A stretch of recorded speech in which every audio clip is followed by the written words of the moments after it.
Yoane Wissa's prospects of playing at the upcoming African Cup of Nations for Democratic Republic of the Congo have been updated as he continues to recover from a serious knee injury at Newcastle. Newcastle chased Yoane Wissa's services all summer as they aimed to fill the gap left by Alexander Isak amid his revolt and refusal to feature for the club until being sold. His eventual departure saw Newcastle sign Yoane Wissa from Brentford on deadline day as his own long saga eventually ended with a big money move to the Tyneside club. Wissa suffered a serious knee injury for Democratic Republic of the Congo against Senegal on 9 September, before he had even made his Magpies bow, and he was ruled out by Eddie Howe for around 6 weeks as a result.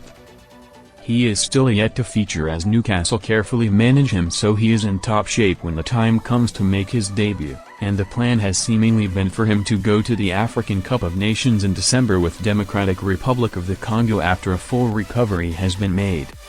Newcastle legend Alan Shearer has urged Wissa to stay at Newcastle instead of going to AFCON in 2 months' time, and he may well get his wish if a compromise can be reached. The Daily Mail's Craig Hope, 16th of October, has revealed that Wissa could be set to stay with Newcastle, as he is determined to make a big impact for the club after the patience and faith they showed him during the summer window.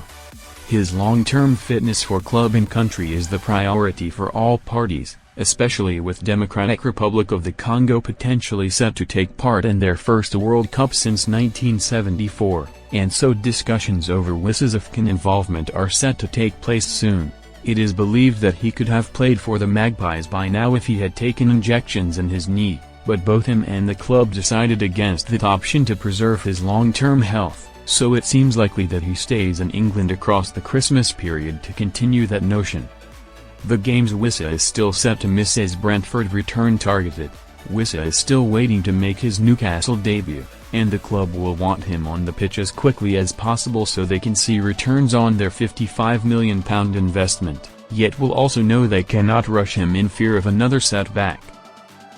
As well as an update on his AFCON chances, Hope has also reported that Wissa does not require an operation on his posterior cruciate ligament injury and so is still on track for a return to action in November.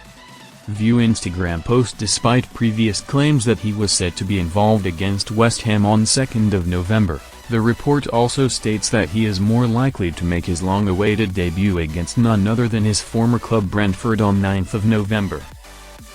That convenient potential return date is set to continue to rule him out of league games against Brighton, Fulham and the Hammers, as well as a cup clash against Tottenham and 2 Champions League ties against Benfica and Athletic Club.